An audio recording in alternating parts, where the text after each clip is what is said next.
नृत्य का वर्णन करता है और रावण की अद्वितीय भक्ति, काव्य प्रतिभा और अहंकार से विनम्रता तक के सफर को दर्शाता है। शिव तांडव स्तोत्र मुख्य अंशों का अर्थ।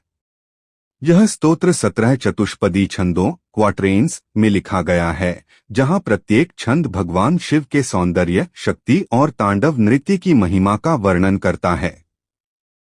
प्रथम छंद शिव की महिमा। अर्थ। जिनकी घनी जटाओं से होकर गंगा नदी का जल बहता है और उनके कंठ को पवित्र करता है। जिनके गले में सर्पों की माला लटक रही है। जो अपने डमरू को डमडमड्डम की ध्वनि के साथ बजाते हुए प्रचंड तांडव नृत्य करते हैं। वे भगवान शिव हमें शुभ फल प्रदान करें। तृतीय छंद दिव्य केश और अग्नि। मूल अर्थ। जिनके चरणों की धूल में इंद्र, सहस्रलोचन सहित सभी देवताओं के शीश पर लगे फूलों की धूल लिपटी रहती है। जिनकी जटाएं सर्पों के राजा वासुकी की माला से बंधी हुई हैं। वे जिनके शीश पर चंद्रमा, चकोर का मित्र, मुकुट के रूप में सुशोभित है, वे हमें चिरकाल तक समृद्धि प्रदान करें। पंचम छंद शिव की व्यापक शक्ति। मूल अर्थ।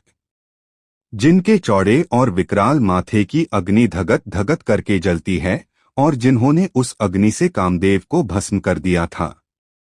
जो पर्वतराज की पुत्री पार्वती के वक्षस्थल पर विभिन्न कलाकृतियां, चित्र बनाते हैं। उन 3 आंखों वाले त्रिलोचन शिव में मेरी बुद्धि लगी रहे।